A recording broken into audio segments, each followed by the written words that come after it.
with the scent of potpourri, the films we commit to memory. Crossing the felt ropes, watching from home on my TV, looking at all my eyes can see. They tell me I view obsessively. Hello and welcome to The Obsessive Viewer, a weekly podcast reviewing 2 new or recent release titles every episode with an occasional free-for-all segment at the end that we call Potpourri. I'm your host, Matt Hurt, and you can find more of my work, including my written reviews, full episode show notes, and the complete backlog of our episodes and spin-off podcasts at obsessiveviewer.com. You can also follow me on Letterboxd and other social media platforms at the username of Obsessive Viewer. And if you want to support us and get access to hundreds of exclusive episodes, you can join our Patreon at patreon.com/obsessiveviewer. Recently on Patreon, I did a Patreon special recording where I talked about my experience seeing 28 Days Later in the theater at the Alamo Drafthouse here in Indianapolis recently. And just today, as of this recording, I posted a companion episode to this episode in which I did a full breakdown of the Final Destination franchise up to Bloodlines. So there's a almost 2-hour episode of me just rambling about each movie in the Final Destination franchise. So that's up on Patreon, and yeah, you can pay monthly for Patreon, and then we also have, I also just recently, like today, set up a free podcast feed on there. So if you sign up as a free member, you get access to the free feed that has a few things up there, and I might do like special episodes for the free members also. So check all that out at patreon.com/obsessiveviewer. And if you want to support me without messing with Patreon or anything, you can always buy me a coffee at buymeacoffee.com/obsessiveviewer, where you can just make a donation and that's it. This week on the show, we're going to be reviewing the new Netflix Fear Street movie, Fear Street Prom Queen, in this week's secondary review. But before that, we're going to go over some movie news and Indianapolis screenings, probably, before reviewing the new Final Destination movie, Final Destination Bloodlines, in this week's feature review. And joining me this week is a new guest to the podcast, a gentleman that I met 10 minutes ago. He is a friend of frequent guest Brent Luthold. It is Keegan King. Keegan, how are you doing this evening? And welcome to the show. I am doing great. Thanks, Matt, for having me. Of course. Very excited. I am very excited to chat with you about these movies and everything. It's good to meet new people, and and it's people like just like watching some movies, man. Exactly. So to kind of introduce you and everything, I don't have like any social media or anything for you on here, but like, where can people find you online, and like what's up? Like how's it going? It's great. I'm still on Twitter, although I probably got to get off that at some point soon. Same. I'm KEKKY89 on Twitter. I don't have any other social media yet, but I do think I'm going to start a Letterboxd here pretty soon. Nice. So maybe if I do another one of these, if I'm all right enough on this one, then by that time I'll have something. Absolutely. Yes. We are very big proponents of converting people to the glories of Letterboxd. So yeah, absolutely. And if you're on again at some point, you will definitely have to plug your Letterboxd account. Perfect. I will go so far as to say you won't be allowed on the podcast again if you don't have a Letterboxd account. Fair enough. But you are based in Pittsburgh. Yeah. How is the like film scene there? Like what, like do you frequent like AMC theaters, or do you do any like special screenings or anything like that, or do anything exciting in the world of film in Pittsburgh? I've got like the Cinemark once a month free one. Nice. They do have a really nice movie theater down in the waterfront in Pittsburgh. That's an AMC Lowe's theater. It's actually been bankrupt for like several dozen years, but it's more expensive to tear it down than to keep it up. But that's where a lot of the independent movies get released. But It's got like 24 screens. It's a beautiful movie theater. But wow, it's just a shame that it's not really getting used. So Yeah, that's a shame, but they're still showing stuff there though. Yeah. Which that's pretty cool. That's awesome. Yeah. Nice. What is like a recent movie that you've seen in the theater over there that you, maybe not there specifically, but anything that we're not going to talk about that you're that you're excited to share? That was where I saw Friendship. Nice. Which was a great horror movie. Very nice. Yes, exactly. Yeah, I saw it yesterday, and by the time people are listening to this, like I will already have my episode out, reviewing it. But it's so good. It's so damn good. Hell of a movie. Yeah. Are you an I Think You Should Leave fan? Oh yeah. Okay. Oh, yeah. Good. Detroiters. Yeah.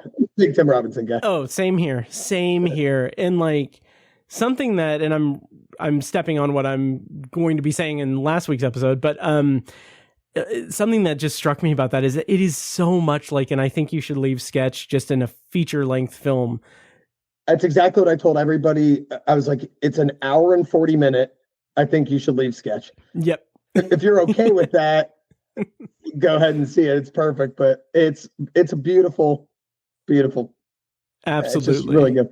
Absolutely. And it was funny because when I saw it, I was like, I sent a picture of the row that I was in to the group chat I'm in where Brent's in. And like, I said like seated for friendship. And then it was a row of empty chairs. And I was like, with all my friends. Perfect. Yep. Yeah, so that's awesome. So yeah, you will be having a Letterboxd account soon, so that's exciting. Yes, you're making me. Nice. Yep, yes. Perfect. It's part of the contract to be a guest on Obsessive Viewer. Perfect. Yeah. But yeah, why don't we dive into the episode? I've got a couple of things, really just one thing, but usually I do Playing This Week in Indianapolis, which I don't have anything readily available in front of me, because I took a nap this afternoon. So, you know, it's just, as I've been saying in general, like these old bones, I need a break or something. We're getting old. We are. Yep. But I will say that at the Alamo Drafthouse on June 5th, they're showing Dogma, the Resurrected 25th anniversary screening. That's going to be starting on June 5th and running also on June 8th as well. How, like, are you a Kevin Smith fan and Dogma fan? Sure. Yeah, absolutely.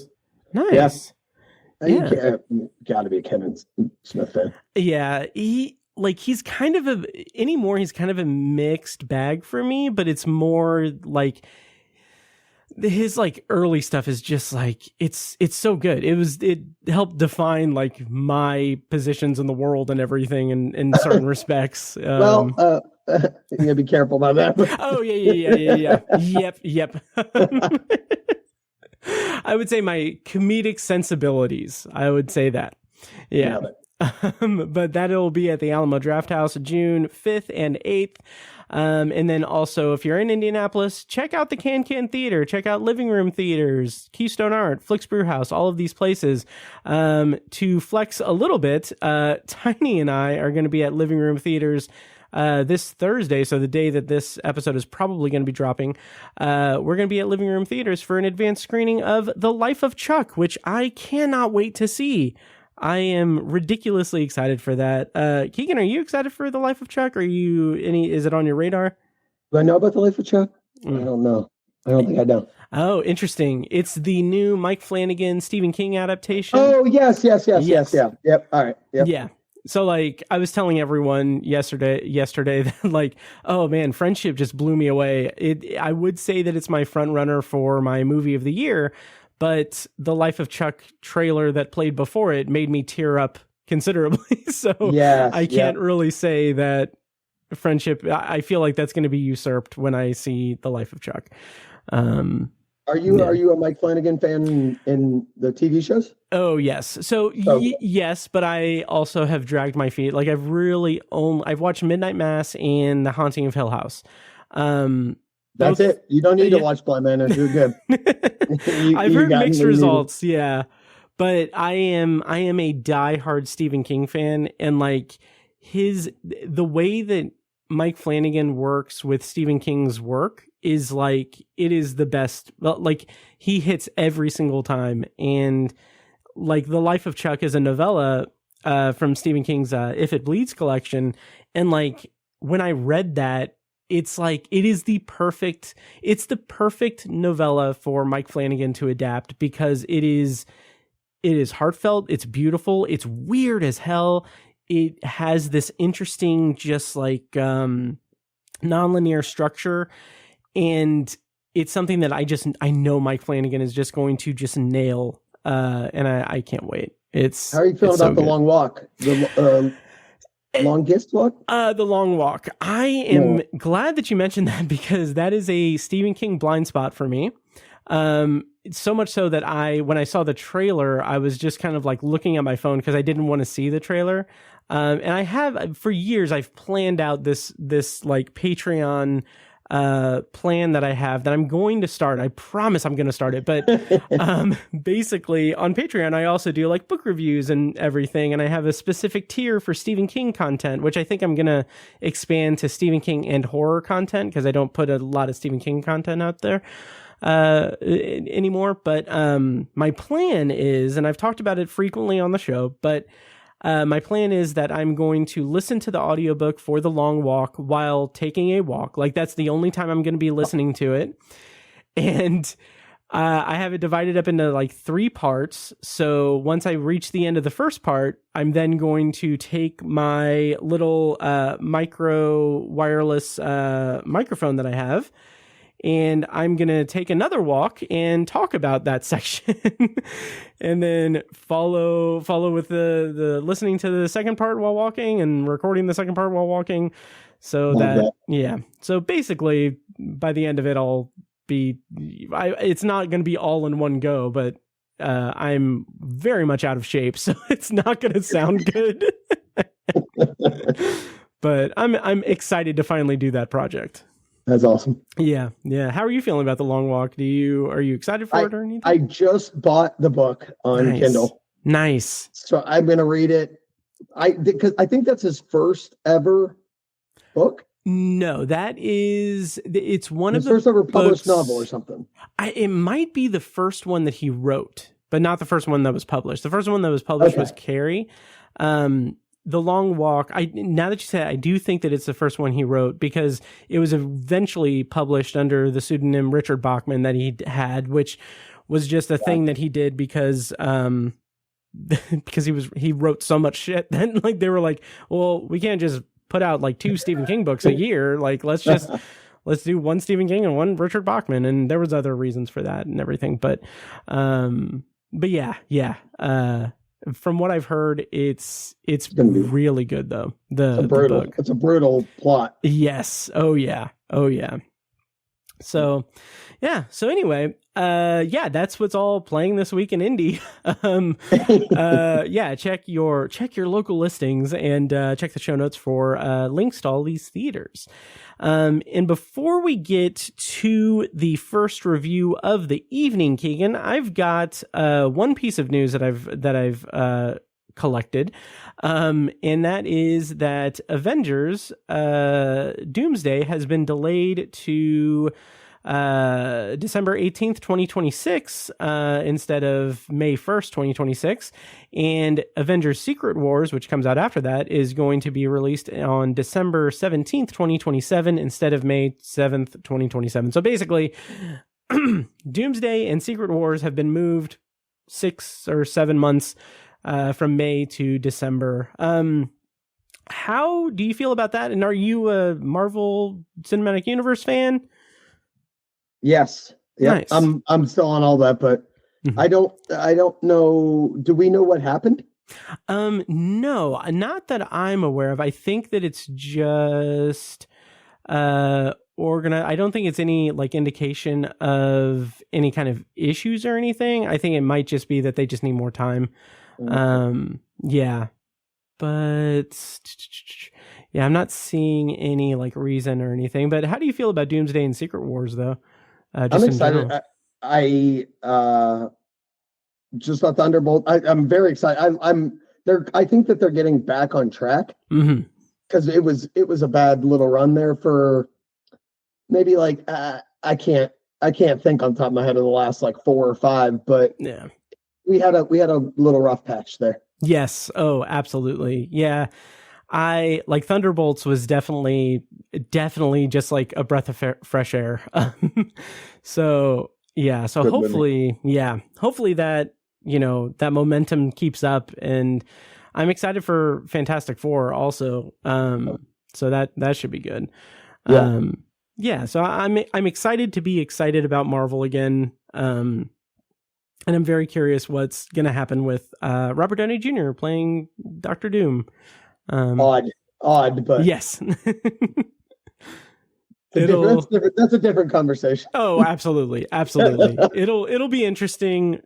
Even if it's bad, it'll be interesting. So I can at least say that much. But that's really all the news that I have. It's been kind of light in terms of me scrolling through Variety and Deadline. So that's all the news I got. I've got a link to that news item in the show notes of this episode, which of course those show notes are also available at obsessiveviewer.com/OV477. And now that I have said the number OV477, that means that I do need to finish my episode that I recorded half of before this. So we are in it now, you guys. So, okay. Keegan, do you want to go into the first review of the evening? Yes, sir. All right. Well, we are going to be reviewing Final Destination Bloodlines. Of course, we're going to do a non-spoiler and spoiler review. So when we transition over to spoilers, I'll play a clip from the trailer. I will say ahead of time that we can go ahead and say that light spoilers for the rest of the franchise is probably fair game. So, feel free to watch all 5 of those movies and then come back and listen to this. But Final Destination Bloodlines, it is currently in theaters. It was released on May 16th, 2025. The premise, according to IMDb, is plagued by a recurring violent nightmare, a college student returns home to find the one person who can break the cycle and save her family from the horrific fate that inevitably awaits them. Directors for this movie were Zach Libovsky and Adam B. Stein. Writers were Guy Busick and Laurie Evans Taylor. And the cast includes Caitlin Santawana, Tia Brianos, Raya Kilstead, Richard Harmon, Owen Patrick Joyner, Anna Lore, and Tony Todd. So Final Destination Bloodlines, it's the 6th entry in the Final Destinations franchise. It's the first one since 2011. Final Destination 5, I think it was 2011. I'm not sure. But anyway, Keegan, how do you feel about the Final Destination franchise before we dig into Bloodlines? So I loved your rundown of the actors and actresses, because I have question marks after a bunch of people. Yep. I'm like, I don't know who these people are. Yeah. I thought that Final Destination 1 and 2 were both adequate movies. Mm-hmm. I thought 3 and 4 were not great. Sure. I thought they really wrapped it up in 5. Mm-hmm. I thought they were going to. It seemed like a nice bow to do that. Really, can I do spoilers for Final Destination 5? Yeah. We will be spoiling Final Destination 5. Yeah. Okay. So I liked a lot that they did the prequel touch at the end of what I thought was a perfectly fine series. Mm-hmm. And I said, we're done now. It's good. We're over. That's the end of it. I do like the series as a whole, but I do like that they really played with like the workings this time around. Mm-hmm. Yeah, that's something that so funny anecdote about Final Destination 5. It came out in 2011. And I did not see it until yesterday. And that's awesome. That's specifically because I think that's specifically because the Final Destination, the 4th one, left such a sour taste in my mouth when I saw it like years ago. I was just like, a new one came out. Yeah. Oh my, god awful. But for the last 14 years, I have somehow avoided the spoiler that the end of Final Destination 5 is like the two remaining people being on Flight 180 and it being all circular and everything. Until I started rewatching the franchise for Patreon and prep for this. And about 5 minutes before I started watching Final Destination 5, I saw a social media post that just had like a screenshot of the guy on Flight 180 and like, oh my God, this was the craziest twist that it was a prequel all along. And I was like, oh, okay. And honestly, I wasn't mad. I was like, statute of limitations. It's on me for not seeing it. Yeah, I was gonna say that one's on you. Yeah. And it didn't really detract from my enjoyment of it at all. Like to kind of piggyback back off of what you said, like I agree. Final Destination 5 was a great way to kind of cap off the franchise. Obviously, it being a horror franchise, it's destined to go forever. But that was such an interesting circular thing where like it just made me happy to see that moment, because it was literally like, oh, the reason why everything has happened in the franchise is because Death was trying to clean up itself from this incident, and it just started everything over again. But I don't know. That was a really good ending. The rest of the franchise, I like the first one, and I think that's because I saw it when I was like, I would have been 14. Was that 99 or something? 2000.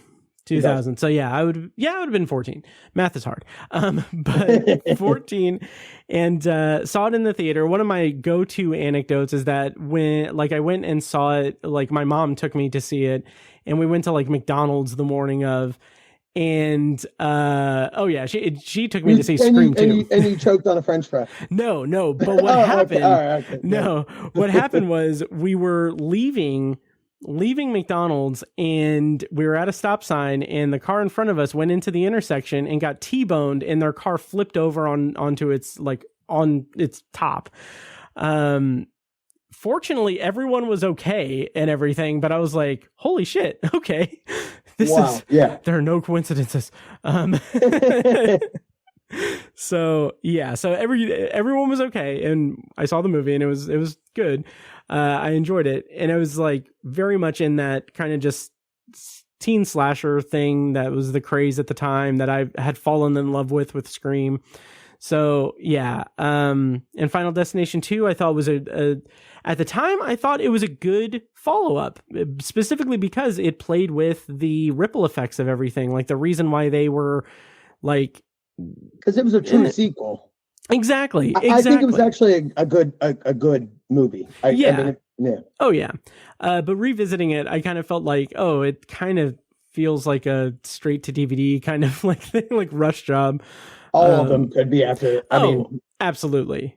And I have a soft spot for 3, honestly. Like, I don't know. The thing that I really like about this franchise is that it's got this like unique concept, and with that concept, with most of the iterations of it, most of the movies, it does some kind of change up for the formula, some kind of change to it. So like, whether it be the ripple effect of like, oh, the people that survive the pile up are the ones whose lives should have been ended, but weren't because they were just incidentally intervened by, the Flight 180 people. And like with Final Destination 3, this isn't intricate at all, but they include like, oh, photographs. Okay. Yeah. They also got actors in that one. Yes, they got that's Mary true. Elizabeth Winstead. And yes. They got some people in that one. They really did. They did. And then they just dropped that whole thing because the Final Destination is just like, I posted on Letterboxd that you can show me all the receipts. You can show me all of the documents. You cannot convince me that the Final Destination is actually part of this franchise and isn't like a knockoff, like Asylum movie. Because god damn, it's terrible. It's so bad. Yeah. It's just tough. It's tough. Oh yeah. But Final Destination 5 redeemed it, I thought. It was really good. Better. It was really good. Yeah. I thought it was silly that they did 1, 2, 3, the Yep. 5, Like, oh, we're done after 4, aren't we? Yep. We did the, we're done now, right? Are we done? Right. Oh yeah. That always bothers me. And then now we're in this new phase where it's like, oh, we're not even going to number it. It's just going to be subtitled. Yeah. Which brings us to Final Destination Bloodlines. What a segue, baby. Yes. Thank you. Perfect. So yeah. So Final Destination Bloodlines, it's in theaters now. Keegan, what did you think of it in non-spoilers? I actually quite liked it. Nice. A good bit. I thought that the overall, they really flipped the plot on its head, and they really did a totally new thing. And I thought it was genuinely, I don't want to say the word believable, like obviously it's not believable, but they changed up the formula, and I really appreciated that. Yeah. And I don't know these actors and actresses. Obviously you don't either. Right. Yeah. Not exactly household names. No, I don't know who Caitlin Santo is, but I thought the acting was so much better than any of the other ones. Oh yeah. I am Lyle. It was just I really quite liked I liked the deaths. I liked I liked the movie. I really quite liked it. Nice. Yeah, me too. I would like what you said about changing up the formula. Like I wasn't expecting, like I knew that it was going to be something like I knew it was going to be something about bloodlines, about family, but like that whole opening sequence, like I thought that it looked kind of janky a little bit, but also like I knew like, oh, we're not going to be in this setting. And so like I still kept thinking like, oh, we're going to do the standard, she sees the vision and then she does that and then that's going to lead us to the future. But what I really liked is that it's a dream. Like I loved that as a recurring thing of a recurring dream, and that kind of jumping off into this whole like odyssey into like figuring out like your family history and stuff. And in addition to that gave new blood into the franchise and everything, because the people that are on death's list in this movie are all like a family. And I just thought like, that is such an interesting thing, because when the franchise works, it's when the people that are, you know, threatened by death are people that know each other, like high school students, essentially. But we've never had like a full-on family thing with a family tree and everything to do all of that. And I really thought that was a very fresh and interesting way to do this whole thing. I also thought too, I don't know about the other ones, and I don't think it's getting into your spoiler reviews, but I did like, I don't remember other ones giving us swerves from like, you're not going to die. Oh, you're okay. You lived. Right. Cool. That's really neat. And we'll find out why later. I like that a lot. Yeah, me too. And we did get like, the only times we really got that in the franchise up to this point was like people intervening and people like saving other people from it, and having it be a little bit more sloppy and messy, as they say in the movie, just feels like it makes the stakes a little bit bigger. And it makes them a little bit more tense in the build up toward any kind of possible death. And the swerves that they do in this, we'll get to that in spoilers, because there's one death in particular that's just so there's some really good deaths, I'll say that. Just really good. And given that it's a family at the center, just like makes it a little bit more, not necessarily personal, but personal. It makes it a little bit it made me feel a little more like hurtful. I felt a little more sad. Same here. Like, and the characters are all pretty well defined. They have some dimension to them, and you get a sense of the different kind of things between them, in terms of like Stephanie, the main character, went off to college and kind of hasn't really been in touch with the family and all that. And then they have the whole family history with their grandmother that they don't really know about. Just some really good character stuff, which, coming fresh off of seeing the Final Destination, where literally characters the like the extent of characterization in The Final Destination is there is a character whose credited name is MILF and two characters whose credited names are Racist and Racist's Wife. Yikes. So golly. yeah. So yeah, I was definitely hurting for some like good character development, which we did get in Final Destination 5 also, but this was really good, really well done. I thought so too. Yeah. I really thought it was, I mean, if you go in knowing what you're going to see, you're going to see Final Destination. If you're going to at least make everyone act well and kill people in horrible ways, I thought they absolutely nailed that. Oh, absolutely. Absolutely. And of course, it is the final role of Tony Todd, who reprises his role as Bloodworth, the coroner guy, mysterious guy. Obviously, he was very sick at the time, and like he looked very emaciated in it. And it was interesting that they kind of wrote that into the plot a little bit. But how'd you feel about his final appearance in the franchise and on film? I thought it was excellent. I mean, I thought they said somewhere online, I was reading Variety like you. Nice. or something, and they said like they told him to just let him go. Do whatever you want to say, like say what you want to do. I mean, he's, I guess at this point, borderline iconic in many ways. So I just thought he did such a good job. Me too. And especially if he was sick like that, you know, I mean, tough. Oh, absolutely. Absolutely. And apparently his entire like last line, and it was like his own thing, like completely improvised, where he says, I'm not sure exactly what the quote is. I know it's on IMDb, so I'm going to discreetly he does walk away and retire. Yep. At some point there. Yeah. It's a very heartfelt swan song for him. And it was good that he was able to be in the movie and have that final thing. Just to say what he needed to say and like do his like quote unquote Bloodworth thing of like, you know, I figured out a lot of things about how to extend your life. I'm like, all right, that's you're doing the perfect, because he wasn't in like 3 and 5 maybe, right? He wasn't in all of them. Yeah, he wasn't in 3 or 4. He had a voice cameo in 3, but he did not appear in 4, which we don't talk about 4. But yeah, his you're gonna talk about the yeah, exactly.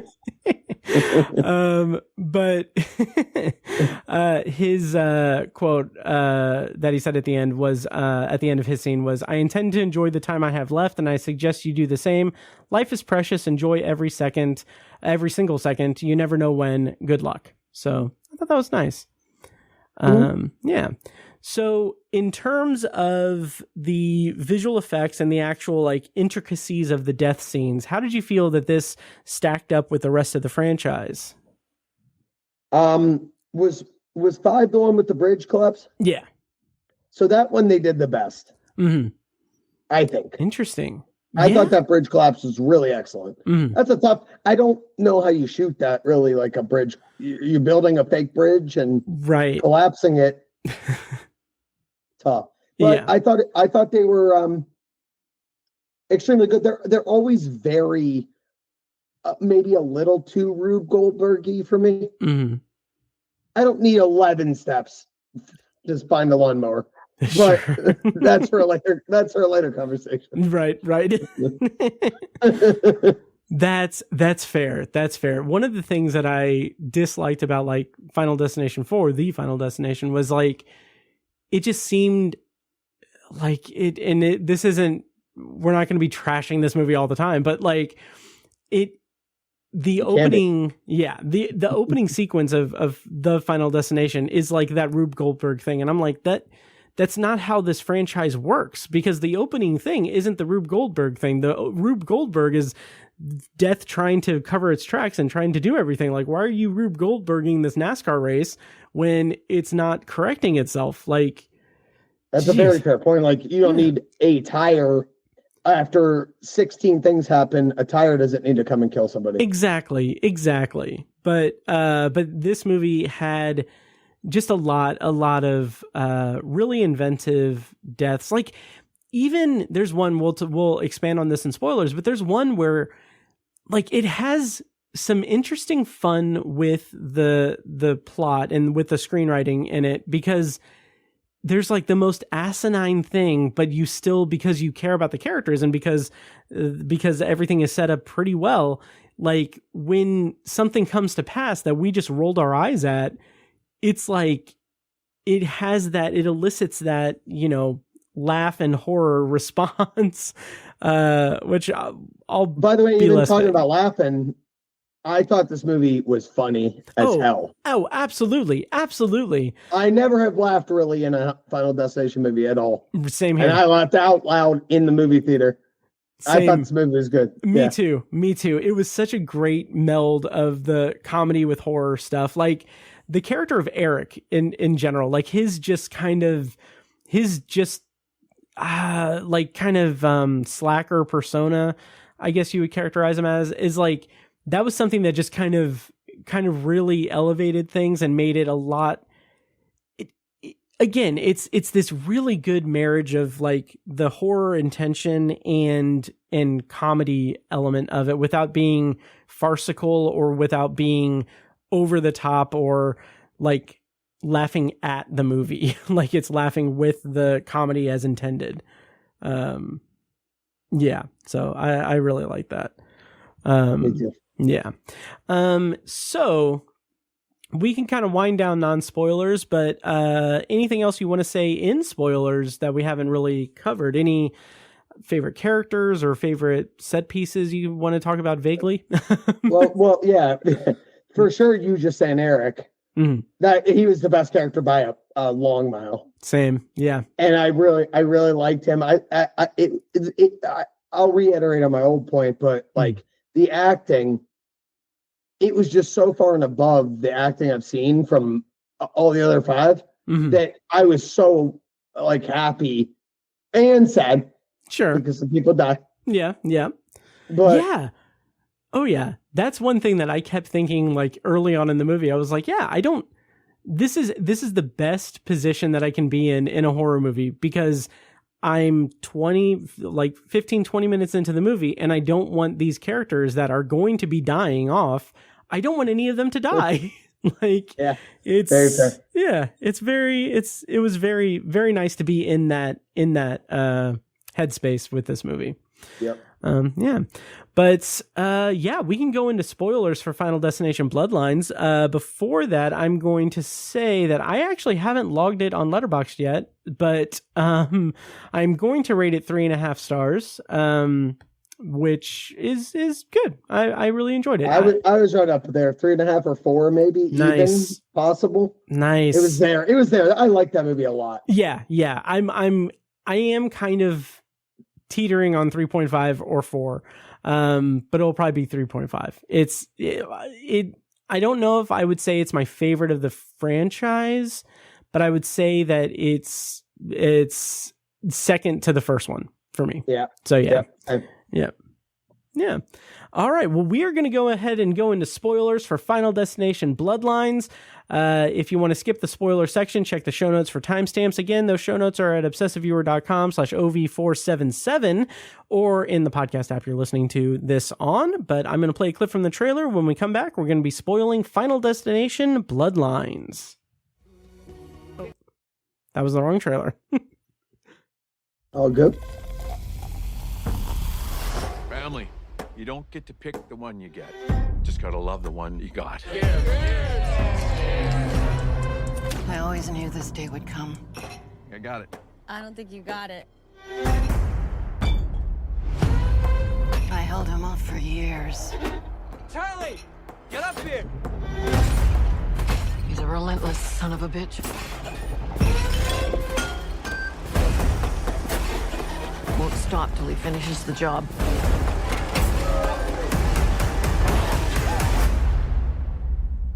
Death is coming for our family. All right, so spoilers on for Final Destination Bloodlines. Keegan, favorite death in this movie? That's a good question. I think the lawnmower is going to be number one. Nice. Because it was set up so beautifully by a ton of false deaths. Yes. Because there was the rake under the trampoline. Mm-hmm. There was the glass in the drinks. Mm-hmm. And if you're going to pop a dude's head with a lawnmower, yep, that'll do it for me. Yep. Oh yeah. That was really, really well done. That was incredible. Like I kept thinking, for some reason, it was going to take out like multiple members of the family. On the trampoline? Yeah. Like on the trampoline, I thought that it was going to be chaos and was only going to be a couple left or whatever. I don't know why I thought that, but yeah, just like. Well, no, that's the thing though, right? They did a great job of really serving you with Eric's non-death. Yeah. He's hooked. He's hooked by a ceiling fan to his nose ring. Yep. And he lives. and he's hooked to a nose ring and the place is on fire. Yep. And he still lives. I love that. I love that too. I love that he's just so weirdly nonchalant afterwards. And that's what endeared me to the character. Like he's just so blasé about it. And he's also, he's walking very down sarcastic. The street. Just walking down the street. Oh yeah. And I like, it killed me when, no pun intended, but it killed me when he, when the reveal that he's not actually a blood relative of Iris. Like, it was the funniest scene I've seen in a while. Incredible. Oh, Mr. Incredible. Funkelberg or whatever his name is. Is that why he always wanted to play catch? Exactly. Like, I love that because I'm just sitting there like, wait, we haven't met that. It doesn't matter. Like, it's just, we're in this moment. It's hilarious. But yeah. And like, at that point, again, I just didn't want any of these characters to die. And the one that I was alluding to in the non-spoiler section was Julia's death, where like we're told, like this is such an interesting swerve in the movie where we're like told like, oh well, maybe the tree trimmer thing will fall down and it'll accidentally do this and it'll kick a like, soccer ball into this thing and do this. And it's like, that's the dumbest thing I've ever heard. And then it happens and it's like, it's so damn good. It's just so good. And gruesome. There's also a piano that killed a child. Yes, that's true. Yep. I laughed out loud in the movie theater. Oh, like an asshole. Me too. Me too. I feel like we're supposed to. like the kid. Yeah. The kid was kind of a little dick, honestly. So. No, to be fair, he caused the whole thing, right? Yeah. Oh, yeah. It was his penny. His penny in the fan that caused the whole final destination. Yeah. Oh, absolutely. And I love that too. I love that is like this harbinger of doom throughout the movie because it ends up being on the train track that derails the train at the end. I love it. I thought it was really, really well done. I don't rate movies the same as everybody, but like, sure. I really quite like that. Yeah. I think that was an excellent movie. Yeah, me too. I thought they did a great job. Mm-hmm. Yep. And it's so cool too, because it is in its own way, it's somewhat of a standalone, for the franchise, but it does like, this is the 6th movie in the franchise. It's been over a decade since the last movie. So, fair, but, it changes the formula significantly while still honoring like what the franchise is about, doing something different. And then it also like enriches the like lore of the universe of the movie. Cause like we didn't need Tony Todd's backstory. We didn't need to know that he was the young boy that was saved and he's been staving off death for decades too. But it's welcomed. It's a good just like connective tissue for the whole franchise. And yeah, it was really good. I mean, that's a great way to put it, honestly. I mean, I haven't seen and number 5. Those are just not good. There wasn't a lot of effort there. No, I think it was 3D varianted. And I talked to Brent about this too. I don't know why movies are still in 30D. First of all, me neither. That's a secondary issue, but yep. You're doing it all for making a tire fly into my eyeball? Yeah. It's so dumb. I'm good. Yeah. And like with the Final Destination, like that is some of the most egregious, like, 3D for just like the effect of it. Whereas like, I don't know if you've seen like Friday the 13th part 3. Yeah.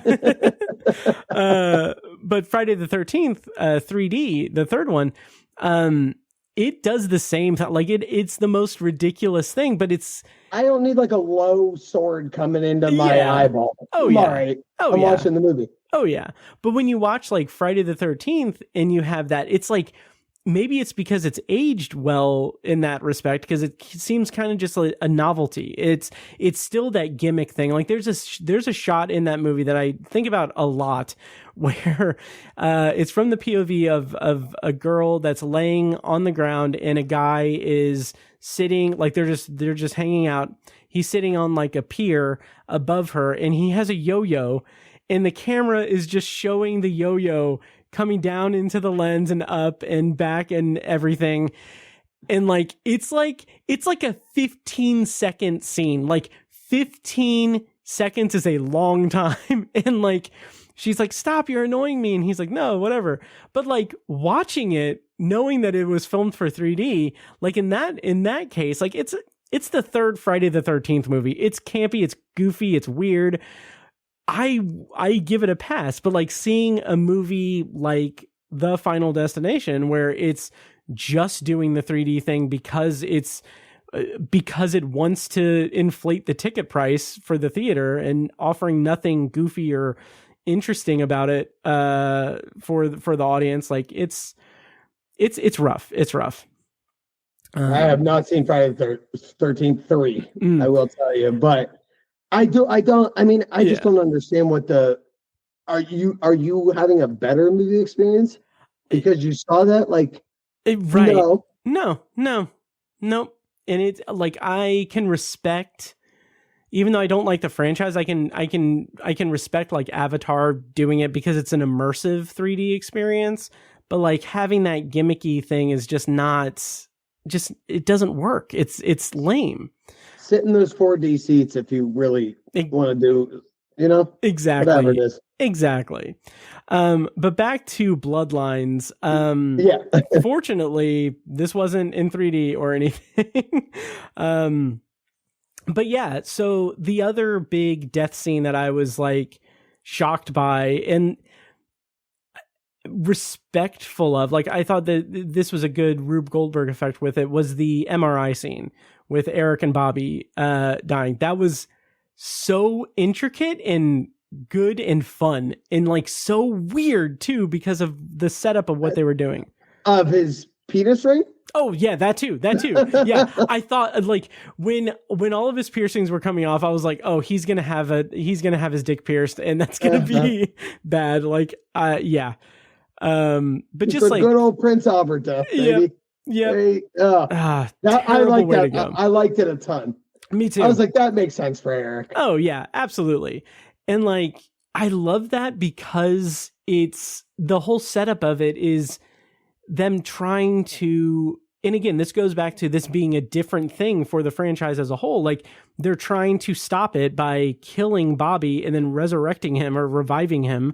And like that's the impetus of this whole thing, but they don't know what the fuck they're doing. So they are just kind of like it just leads to it was just really a really good intricate set piece in my opinion. Yeah. I thought so too. I thought that was I mean, that was a tough death to watch. Yes. Oh yeah. Boy. And also because you care about the characters, man. You care about them. I did love Eric, man. I loved Eric. I thought he was the best character going. Yeah, me too. And I didn't want Bobby to die because he was so vulnerable in the movie. Like he was so like when they're going through the revolving doors and Eric is like, "No, we got you. It's like there's something so endearing and authentic to that that's so different from anything else in this franchise. Because they're family, because they're connected, and it's such an interesting way to go about it. To breathe new life into the franchise for sure. Yeah. Going back to kind of the beginning of the movie, how did you feel about Iris? Her kind of like her compound, basically, like her complete like fortified place and her whole thing. I kind of love that whole story beat and her literally legitimately killing herself to prove her point is really a tough way to go. But I really liked her. Just she's like, I need to prove to you, and then she gets a weather vane through the brain. Yep. I love that. Me too. I loved it. Oh yeah, me too. And I love that it's set up as she again, it goes back to that whole family dynamic where they talk about like, oh yeah, she's crazy, she's insane, like we don't want any part of her because she ruined our childhood and everything, when it's really like she's protecting them. But also like it's authentic, because it's like, why would like someone not grow up and resent their parent for that, because it is absolutely batshit insane. And like I just really like that we get this kind, it almost feels like it would have been, it reminded me a lot of the 2018 Halloween with Laurie Strode being in her house and like all squirreled away and everything. But this was different because she has like the book and everything. She has all this knowledge. But yeah, I agree that the weather vane thing was really, really good. And it's so interesting to see the way that this movie deals with death, the omnipresent death thing, in different ways, because we haven't seen that before in this franchise. We haven't seen someone basically sacrifice themselves to show that this is actually a thing that's happening. And that was really cool and refreshing. Yeah, that's a good point. Yeah. It's like, okay, I need to show you what this is, so I'm going to I will literally traumatize kill you. myself. Yeah, right in front of you. Yes, your entire face is going to be bathed in my blood. Covered in blood. Yeah. Yep. So if you do survive this, like one of the characters say later in the movie, like they're going to need therapy. So it's rough. But there are a couple of Easter eggs that I picked up on, like when they're trying to figure, when the mother, I think, is trying to remember the name of the hospital. She says like something river, and then she starts to say, she says a bunch of things, and then she says clear, and then they cut her off, and it's like, oh, it's Wind River or whatever. I thought that was a nice thing, because I do think that Ali Larter's character name, Clear Rivers, is like the coolest character name. One of the greatest, honestly. I think so too. Oh yeah, so good. And then her dying in 2. I was like, they're gonna keep Clear will just be a character from 1 through 11. Right. However many we do of these. 1 through 72. Yep. However many. Yep. But not so much. No. They did do Devon Sawa pretty dirty, I think, because I don't know what the ins and outs of that were, but just like it felt a little bit lame that like in Final Destination 2 it's like, oh, a brick fell on him, so he's gone. But I thought that they were maybe thinking that they were going to bring everybody back for everyone. They were going to bring like the survivors back for everyone, and just keep rolling it through. And then like once Final Destination 2 came around, they said, we'll just kill Clear by a bathtub or whatever, or however she does. It's something bad. It's equally bad. Yeah. It's in the hospital. It's not good. Yep. But I thought like Clear and Devon Sawa's character, I thought those guys would just be every movie. Yeah. Yep. But no. Death comes for everyone. Yeah, it sure does. Tony Todd told me. Right. Yep. But yeah, so the kind of big finale also with Iris's compound and everything, I like the kind of misdirect of that, because I was not expecting that massive explosion to happen. Like at the end there? Yeah. I thought that was really well done. Like just having us there, and then I like, it was one of those things where like when Stephanie is trapped in the RV, drowning, I'm just like, oh, that's why they brought up that he was a junior lifeguard thing, because he's going to resuscitate her and everything. And like, it was one of those things where I'm like, not like cheering at the screen or anything, but I'm just like, I'm on the movie's wavelength, and this is good. I'm enjoying myself. So yeah. But then his prom date had to actually him at the end. Shit. Yeah, I mean, true, but it was good. That's tough. Yeah. What did you think of that ending kind of tag on the end with the callback to the log thing too? So the ending. I can give you an anecdote. Mm-hmm. I was there with a buddy who had seen all the Final Destinations, and I said, I know there's going to be a log thing. Yeah. There's going to be a log truck somewhere. Mm-hmm. He went to pee, as everyone does during a movie. Sure. And missed the log truck rolling by the car. Oh no! Which happened at like the hour 30 mark, probably right before the end. Yep, totally missed it. I said, dude, there's gonna be a log truck thing, and he totally missed the log truck. Damn, that's awesome. That was a nice Easter egg too. That, and then also like little things like at the barbecue, the beer is the same brand that's in a bunch of the movies, I guess. Shit. Yeah, something like ice, something pale ale, like hail. I don't know, whatever. Yeah, but it's something that's the brand. Like it was in, I think the second one, the truck that barrels into the drive-through, and oh yeah, that's a brutal. That one was so good. The engine block getting the guy in the back of the head. That's a brutal one. Yeah. Yeah, the second one has some really good deaths. But anyway, but that truck was that brand of beer. But awesome. Yeah. So the ending, I thought that Charlie's date was going to be like a legacy character relation or something. Like I thought it was going to be like I was trying to like follow, like I was trying to keep up with it, because like it was weird that like, oh, we just see the name Jenny, we don't know her last name or anything, and then when we meet her dad, it's like, oh, okay, it's not a legacy character connection or anything. But then all of the stuff from the like 60s or whenever start kind of coming up, and I'm just like, this is a really good way to close the loop of the movie. Close the loop. They're gonna do 8 more of these. Oh, absolutely. And honestly, I'm there for it. Yeah. I'm right here. Yep. I'm sitting right here, baby. Yeah. I'm here. Oh yeah.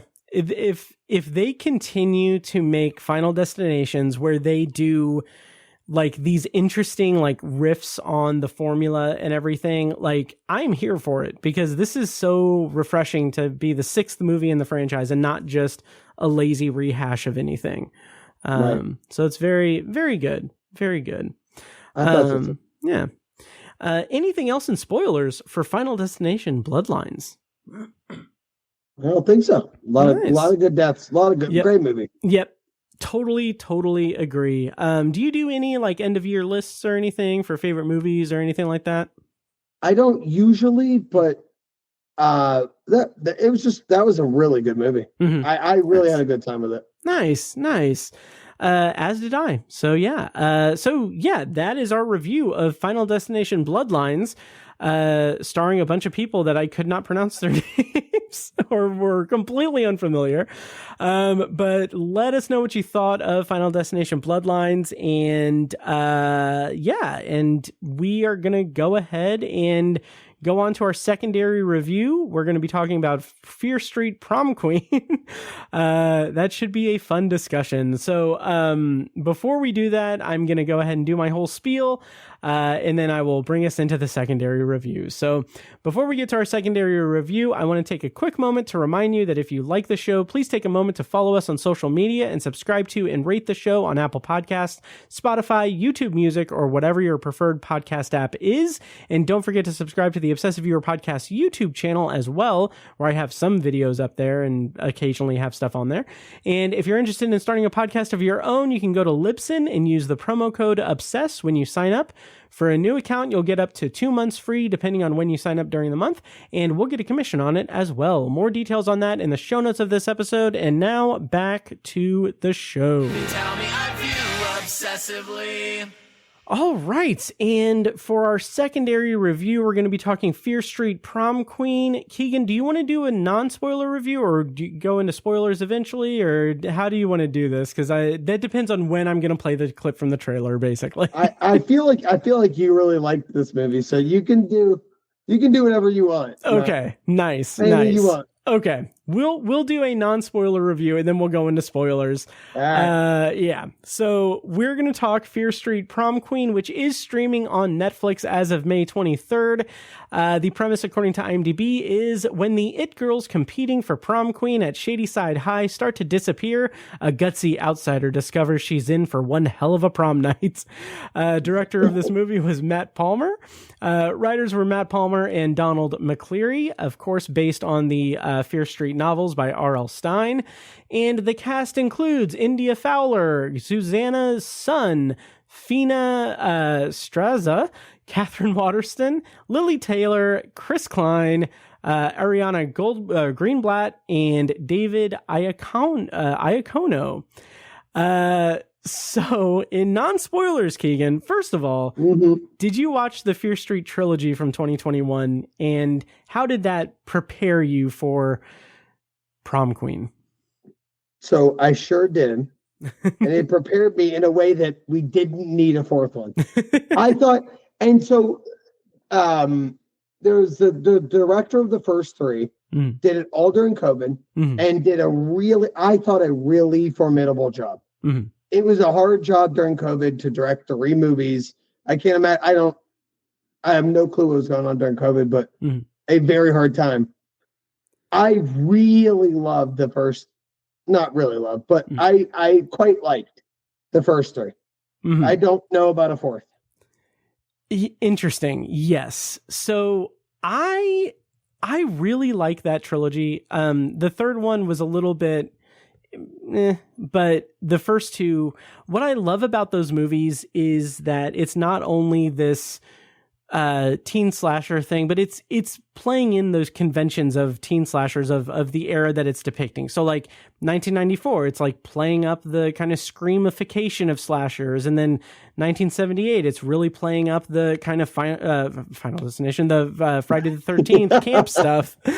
And then 1666 is kind of like, more witch stuff. But what I liked about that is that, and then Fear Street Prom Queen, which I feel like I'm going to be defending this movie, but I've got to preface this and say I'm not defending it hard. Like, this is not going to make my top 10. This is not going to be anything. Like, this is something that I think I will basically it'll be a movie that I throw on in the background occasionally sometimes if I've already revisited the trilogy. So with that caveat, I honestly had a little bit of fun with this movie. Now, I know that it's very formulaic. It's very cliched. It's very much playing on different nostalgia stuff, but it kind of worked for me for some reason. I'm not sure. We'll dig into that, but yeah, I thought that it was solid. It was solid in my opinion. Keegan, will you please destroy my opinion? This guy says solid. I thought there was. We're doing non-spoiler reviews. Non-spoiler. Now. Yeah. All right. It was totally adequate as a movie. They played every 1980 song I've ever heard. Yeah, that did get a little bit overdone. Every single one I've ever heard. But I mean, all in all, I can't say it was like the worst movie I've ever seen, but we didn't need a fourth one when you wrapped up a literally 96, 76, 16, 6, whatever the last one was. Yeah. When you wrapped it up, did we need a fourth one? Is my question to you. And that's such an interesting position to take, because on the surface, no, we didn't. But in my opinion, so this is where I kind of came at it from, was this is like, I was a Goosebump kid growing up. So I wasn't like Fear Street. My claim to fame is that I won second place or something in a writing contest from Goosebumps Series 2000, and got like an autographed copy of R.L. Stine's like autobiography. Yeah. So anyway, yeah, Bob, if you're listening, rock on, baby. Yeah. So, but like, what I like about Fear Street as a concept and as a book series too is that it is young adult horror. It is for a more older kid than Goosebumps, and by extension, I feel like this is a really good platform to be like gateway horror for, you know, Gen Z or soon to be Gen A. So it's a good like gateway horror for them to kind of see the tropes of it, the kind of the same way that like I saw the tropes of horror in Scream, and that just catapulted me into lifelong love of movies and the horror genre also. But here, so I think I have a soft spot for the idea of Fear Street. Having said that, I do think that trilogy did a good job of setting up Shadyside as a community and a setting. And because of that, I feel like it really lends itself to having more stories told in it, even though that trilogy does have a very contained storyline and that spans decades and everything. I still think that there's enough, like, I don't want to say branding, but like there's enough like kind of just overall like environment and kind of atmosphere to really play in that in terms of creating more Fear Street movies. But having said that, this isn't as good as the trilogy. This isn't like, it does rely a little bit too much on the 80s nostalgia. Those needle drops are welcomed in a lot of places, but also like a little distracting.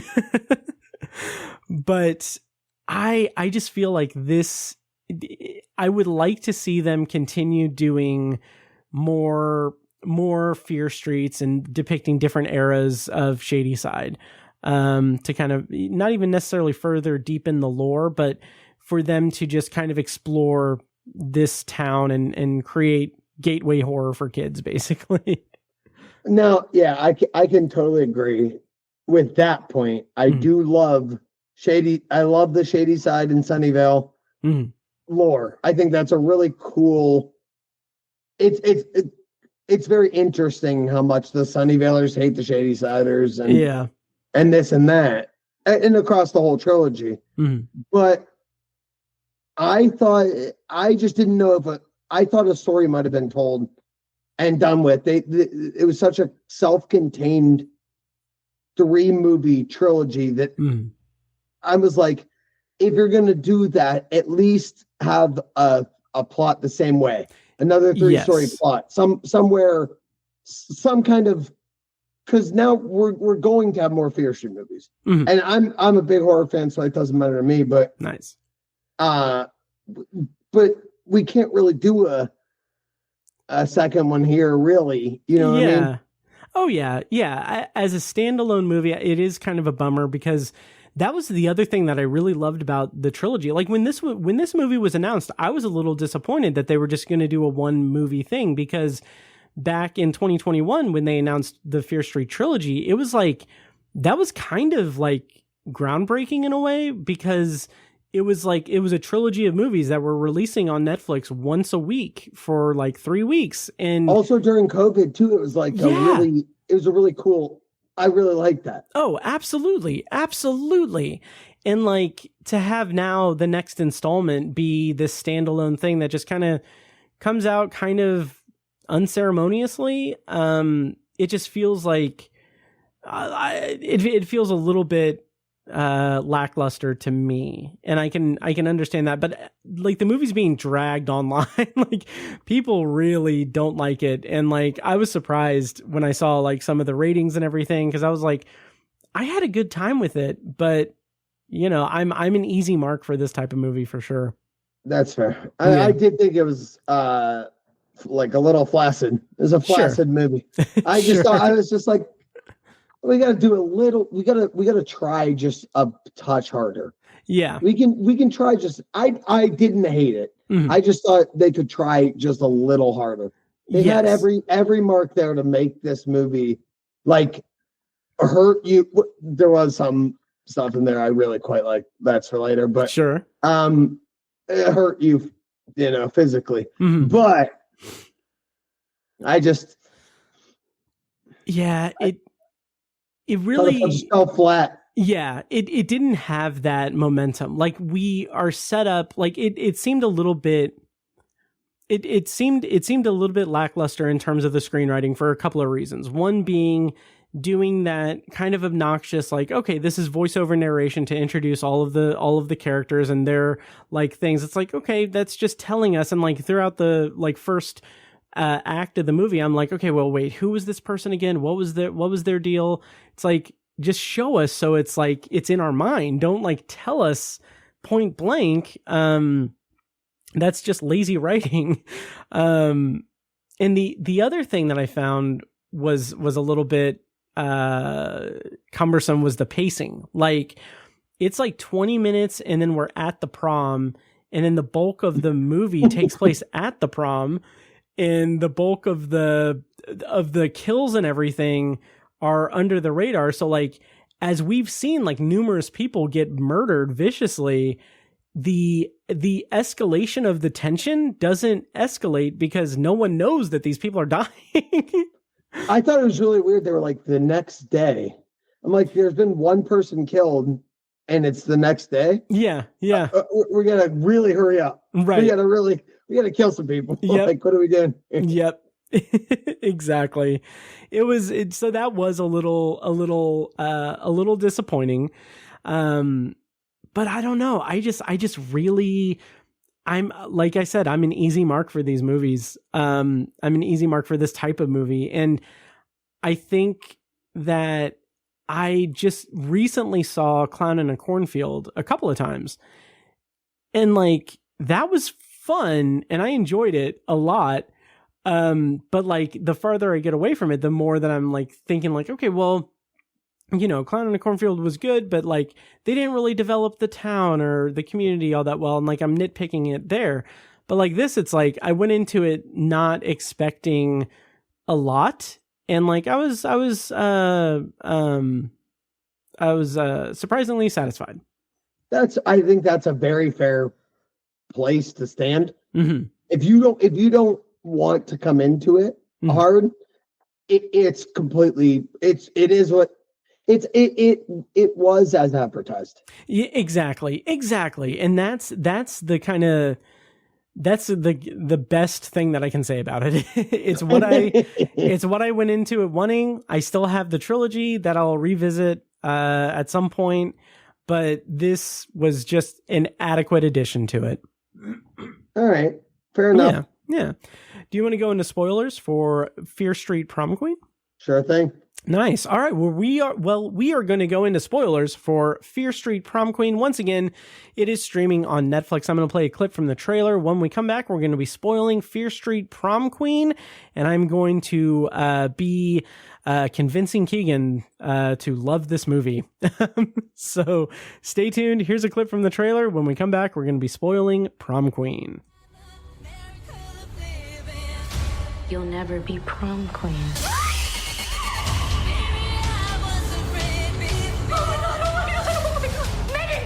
They know how it sounds. A whole bunch of people have disappeared. Where are all the prom queens? We're trapped! How do we get out of here?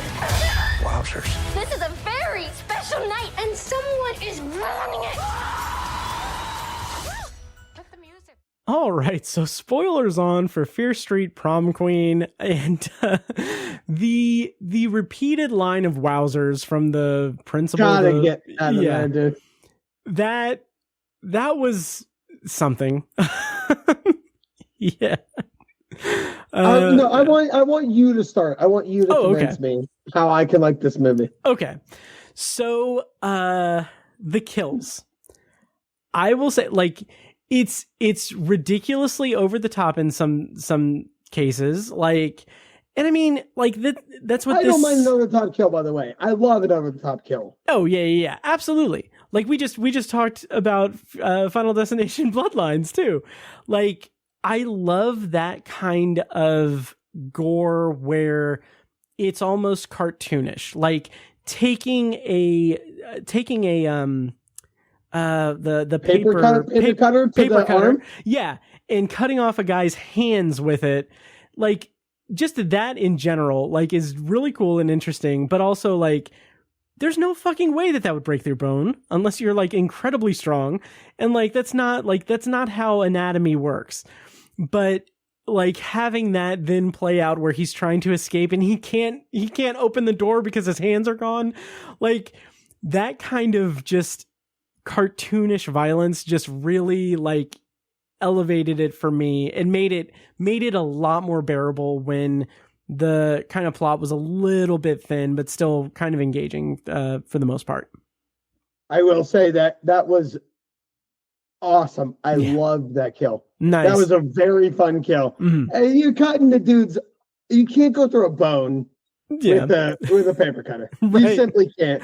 Yeah. So and I'm loving it. And he's trying to open the door. Awesome kill. Oh yeah. But the other ones, all the other kills, I thought were kind of just like an axe murderer, just whacking somebody in the head. Yeah. Which also I don't hate. Right. Like, but I was like, if you're going to be inventive the full way. Yes. Be fully inventive. Oh, I agree. There was a lot of quick shots of the death scenes. Like that one stands out with the hands and everything because it's elaborate, because it's sorry. It's so funny. It was so good. Yeah, absolutely. Really great. Oh yeah. But like the majority of the rest of the kills are just like kind of not necessarily blink and you'll miss it, but like they're not built up enough. They're not like done with that level of like slow burn toward it. And because of that, I think that's a big reason why I was like checking the time and shocked that like, oh God, I've got like 40 minutes left of this movie, of this hour and a half long movie. How is this possible? But yeah, so there were some like the one girl that, again, I watched it this morning and I can't really piece out which character was which. Tiffany and Megan and Laurie are all standing out, but like the other ones, the kind of axe fodder, if you will. The other candidates I can't really tell, but anyway, the one where they're murdered in a parking lot in the dark by a dude in a mask. Yep. And then the next day happens. Yeah. Which no one cares that she's gone. No one cares that there's like, and I mean, that's fair because it's just one day, but it's also like it really makes for a little bit of more suspension of disbelief than you can kind of muster in some cases, to have it be like, okay, well, you know, it somewhat like there's a missing teenage girl. Like you would think that the town would be turned upside down to look for her. But the only person that's looking for her is like her weed customer guy. Yeah. Well, it's really the girl, because her boyfriend isn't even looking for her. Oh yeah, right. Yes. I'm like, shouldn't he be? She comes over to buy weed. Yeah. And he's like, I don't know where she is. I'm like, isn't that your girlfriend? Right. And then the, not audacity, but I laughed out loud in a moment that I don't know if I was supposed to, where later when he's like, no, something's wrong. I've known her, like I've been with her for 2 months and I've known her every day for 2 months. And I'm like, okay. And like, I have to divorce myself from that. Like, I think that's appropriate for that. Like, it's teenagers. Like, they're going to think that it's like the most important thing ever. For 2 months is like a lifetime. But like, also I was just kind of rolling my eyes because it's like, that's silly. If it's intentional, it's good. If not, we're in trouble. But I just think the craziest thing to me is they did this like insane story about like an old witch who cut off her own arm to or cut off her own hand to curse an entire town in Sunnyvale and Shayside. It's brutal. I'm like, you're going deep into the weeds. Yeah. Into like a scary part of the weeds. And then you do this. I'm like, all right, I didn't need a. Did I need it? Did I need it? Right. Yeah, there is nothing supernatural about this. There's nothing deepening the lore aside from the backstory of like Laurie's father and mother, and like the twist at the end that like, oh, her mom stole him from Tiffany's mother. Like, fine, yeah, like that was okay. I don't know, but like that, like the actual backstory, the actual like motivation of the killers and everything wasn't enough to. The killers. Oh God. Yeah. Oh yeah. Yeah. Talk about the dad. I don't even understand why he was a killer. Yeah. Oh yeah. Like a family. Like I like the idea of a family killing people so that their daughter can win as prom queen, because that's so ridiculous and stupid. But it's like, it's psychotic. It's absolutely psychotic. But having it be like the underlying thing being like, well, you know, I also your mother stole my boyfriend and I killed him. Like that's, first of all, that's right out of Scream, basically. Like that's just very much borrowing a lot from the original Scream. But also it just didn't land. Like I thought it was a good twist because I wasn't looking for a twist at that point, but it was also like like the reason I wasn't looking for it is because I wasn't as invested in the story and the lore of the characters as I was with like the trilogy. So it's a mixed bag.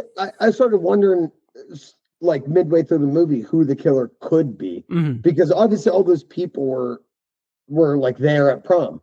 Yeah. So I was like, who could it even possibly be? And I literally immediately settled on this girl's dad. I was like, I don't know who else. We see him for 1 second, and he's also a real weirdo. Yeah. So I was like, maybe it's him. I was like, who else could it be? We've not been introduced enough characters. Exactly. And like the characters that we had been introduced to, like the vice principal, she's like, her whole arc is like, she's a stern authoritarian person that wants to, like, her entire position is to change the perception of Shadyside. So like they, even if they were going overboard with that characterization to hide like some other like motivation for her to actually want to kill people, it was done so like put so much emphasis on it that it wouldn't have worked. And like I too thought like, oh yeah, Chris Klein is a killer. Like there's no, like I couldn't really figure out like why I thought that, but it was just like you said, we don't have many characters to really like to know about to kind of discover, because they don't adequately set them up. You can't really solve the mystery. There's only so many characters in the movie. Exactly. And they each have like 1 or 2 lines of dialogue to set them up and everything. And it's like, yeah, it's like, I don't care to figure out who it is because I don't know enough. I don't have enough data to figure it out. So it's not fun. Yep. Yeah. Yeah. Yeah. I'm trying to think of any other like kills or anything. The whole reveal at the end, like, I did like that. Yeah. By the way, the stab through the face mask. Yeah, that was good. I thought it was a nice one. That was good. I thought that was with the tiara. Yeah. Yeah, that was good. I also like. I'm not going to lower my rating, but I'm going to stay firm at 3 stars. But 3 stars, he says. Yeah, but the whole like the way that it builds up toward the reveal that the whole family is killing them and everything, and it's all like to get Laurie to kill her and everything. That's an adequate ending. That's an adequate reveal, like secondary twist and everything. If we hadn't seen that there were 2 killers, and B, if they had done a little bit more work to set it up, like in terms of having Tiffany's mother like having to stay behind at the school and like having to tell the cops like, hey, you know, I need to go home and everything. It's like, well, yeah, like it's not believable to me that they would keep her at the scene and keep her daughter, who just saw her father killing everyone that she knows, basically, back home with cops. Like, they would want to take her in for questioning too. Like, there's so many other things that would have happened legally that would have had to be done. I just can't believe you. 3.5 for Final Destination and 3 for that one. Yeah. I can't believe you. Honestly, it's because at a certain point, it became a turn my brain off movie, and I enjoyed it for the vibes, basically. And now, by the way, I am the biggest 80s music fan of all time. Okay. So they did hit me in a real spot. They played every 80s music song I've ever heard in my whole life. Yeah. It's fucking White Wedding. It's every single song. Yep. Heaven is a Place on Earth. Every single song I've ever heard. Yeah. So that one got me really nicely. Nice. And I did love some stuff. They did some weird stuff in that movie that I haven't seen, where they cut the music clean off, dead off, no music at all during the murder scenes. Oh yeah. There's like no music. Huh. I was like, that is a really fun thing. That's a good point. It was just like dead quiet. I'm like, oh God, someone's dead. Interesting. And I really liked that touch of like, it was like, what do you call the credits to like White Wedding from Red Wedding from Game of Thrones? Oh yeah. It's like cut the music, clean off, and make you feel your feelings. Yes. I'm like, oh, she's dead? Yep. Yikes. All right. Yeah. That tangent. They cut the music just clean off. I've some notes for the show. Sure. I was like, I got to take some notes for the show. Dead music. I was like, whoa. All right. That makes you feel something you don't really, it's very fundamental. Yeah. You don't know that you're not listening to music. Mm-hmm. I do, because I love the 80s music, and then all of a sudden the song's cut off. Oh yeah. Because that dude was DJing all the stuff. That was also weird that the kid was like telling him not to play songs. But yeah, that did nothing for me. Yeah. No. But them not playing music, I thought was a really weird and beautiful touch. Yeah, that's a good point. I didn't really pick up on that, but yeah, when I go back and rewatch this numerous times and raise my rating to 5 stars, I'll be on the lookout for that. But you saying that cutting the music, that just reminded me of a bit from I Think You Should Leave, like the Little Buck Boys thing. Cut the music hard. Yep. Yeah. Anyway. Yeah. Yeah, so what would you like to see going forward if and when they make more Fear Street movies? Would you like to see the original director come back? Would you like to see more of a sprawling plotline? That was a female director did those 3, right? Yes. The first 2? Yeah, I can't remember her name. I don't either. I was going to look it up myself, but I don't remember her name. But I think she just did. I thought she did such an admirable job during COVID. Same. To get everybody in. And to direct all 3 movies at the same time in a really bad place. Yeah. And to make them like so adequate. Yeah. Or good, even good. I go so far as to say they're good. Totally. And like having, not only that, but having them be 3 very distinctive movies and very distinctive in terms of the overall like set design and everything, because like it's not like three movies all doing the same thing. It's like one is set in 1666, one is set in the 70s, one is in the 90s. Yeah, interesting. She has not done anything. It's Lee Janiak. Okay. Yeah. Not done anything since, but I mean, I thought she did such a good job. Me too. She directed 2 episodes of The Staircase in 2022. That was a tough one. Did you watch that one? I did not. No. It's a brutal documentary. That's what I've heard. Yeah. Oh yeah. I watched it. Don't worry about it. Yeah. But yeah, what would you like to see going forward? I think if they at least have a thought process through it and don't we just all I ever want in everything I've ever seen, Game of Thrones included too, I just brought it up. As long as you have a nice, clean directive, let's go. Yeah. Nice. I agree. I completely agree. Are there any eras that you would want to see them cover? In a what are we missing movie? now? Yeah, that's what I'm thinking too. Like we've got the 70s, the 90s, the 80s. 1326. 1326. Okay. That's my favorite era. Okay. No, I don't know. We already did the 80s, the 70s, 80s, 90s. So we're kind of yeah. I mean that's yeah. I would say that one of the reasons why I was a little bit more forgiving to this movie, honestly, is that I recently, and I say recently in terms of like a year ago, watched the Netflix movie Time Cut. Did you see that? It's bad. It's really bad. It's a similar premise, sort of. It's a slasher movie. High school student accidentally travels back to 2003 and decides to stop the serial killer who murdered her sister.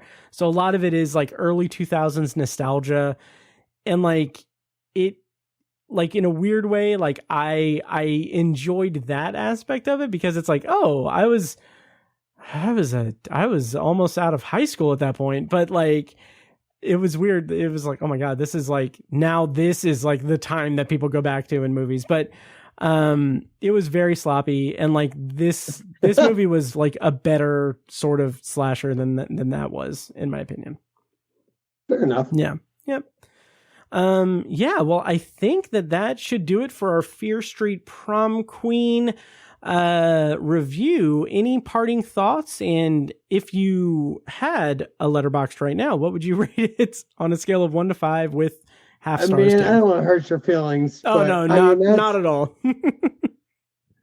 I don't think I could get to 2. Okay. It had to be 1.5. Fair. I don't think I could get to 2. Honestly, that's fair. I totally get it. Yeah, I am standing strong at 3 stars.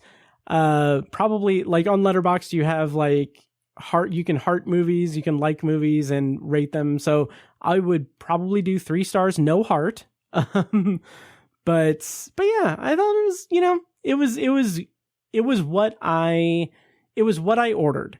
And even though I ordered like a shitty fast food burger, I got what I ordered.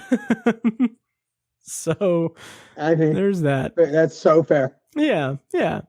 Well, yeah. So that is Fear Street Prom Queen. It is once again on Netflix. You can watch it at your own peril, or you can watch the Fear Street trilogy, which is better than this one for sure. Keegan, I don't know if I have anything for Potpourri, but would you want to do a quick round of Potpourri? Sure thing, man. Okay, nice. So we're going to do a quick round of Potpourri, which is the section of the podcast where we close things down and we share thoughts on things we've watched, things we're looking forward to, whatever we want, as long as it smells good, to kind of wind down the episode. So, Keegan, as you are the guest, what would you like to bring up for Potpourri? That's a good question. Yeah. I think that I was excited for the Marvel movies. Mm-hmm. I think I'm excited for Karate Kid. Nice. There's a lot of movies coming out that I'm not sure that we need. Mm-hmm. Coming from a podcast that we're currently recording about a bunch of movies that we didn't necessarily need. Sure. I think that they're doing a bunch of sequels and like reboots. Mm-hmm.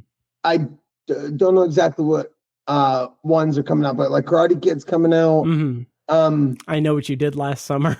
yeah, that too. I'll go see it, obviously. Oh, me too. I can't help it, but a couple movies not necessary. But I'm excited. I'll see Ballerina. Yeah. What else is coming out? Yeah. That's what I got. Nice. I am gonna see all of these movies, obviously. Like Karate Kid Legends, I feel like I need to rewatch.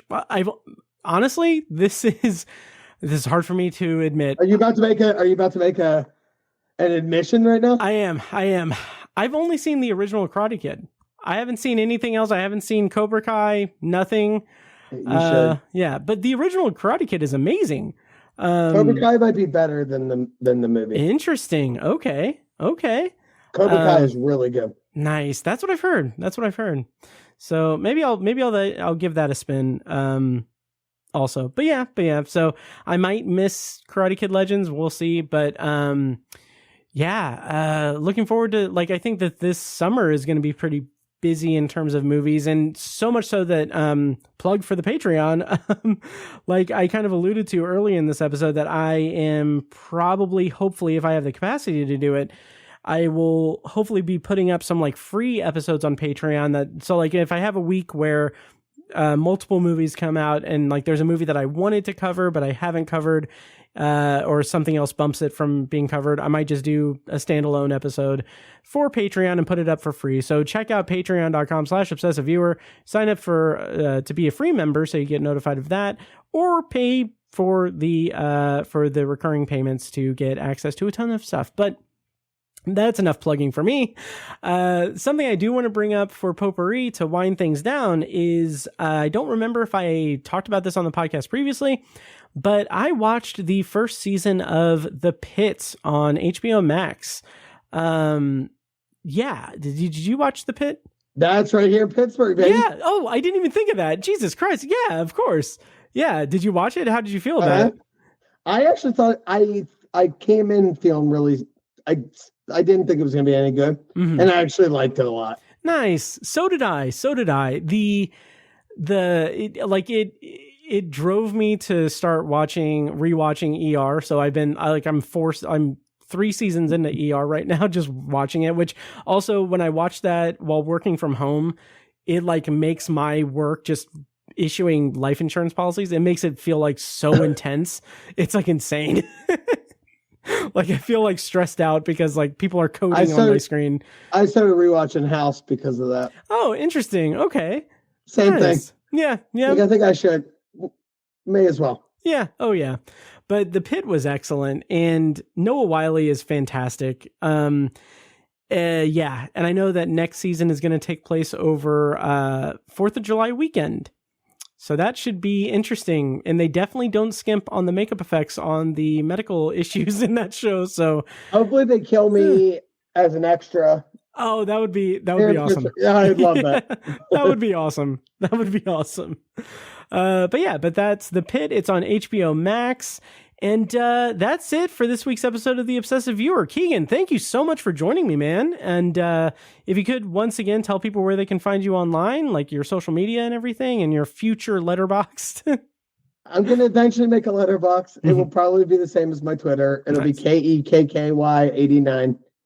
That'll be what I'm doing at Letterboxd. Matt told me I had to. Perfect. By threat. I have to. Yeah, exactly. This is maybe a spoiler for another movie that recently came out that we won't say, but I'm holding a golden gun to the screen right now. So, anyway, thank you once again, Keegan. This was a blast, and looking forward to chatting with you again at some point once you have a Letterboxd. Yes, sir. Yeah.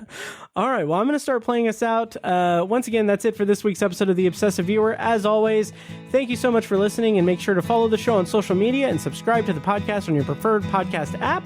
Also, check out our other shows, Tower Junkies, a Stephen King podcast, and Anthology, my solo sci-fi Twilight Zone podcast. Next week on the show, the plan is to review Mission Impossible: The Final Reckoning and maybe Predator: Killer of Killers. We'll see. Until then, thank you for listening, and we'll see you next week. And now, enjoy this short clip from a recent Patreon-exclusive episode. For the full episode and more Patreon-exclusive content, sign up at patreon.com/obsessiveviewer. But what Mike Flanagan does is he has this connection with the material that is unlike any other filmmaker who has adapted King outside of Frank Darabont. Like, Frank Darabont and Mike Flanagan are one and the same when it comes to adapting King, and adapting King in the most the most authentic and accurate way possible. Like, maybe it's just a thing where, like, I think it's widespread, but like, for me, the movie version that plays in my head of a Stephen King story when I read it is the movie version that Mike Flanagan or Frank Darabont would make. And The Life of Chuck is exactly that.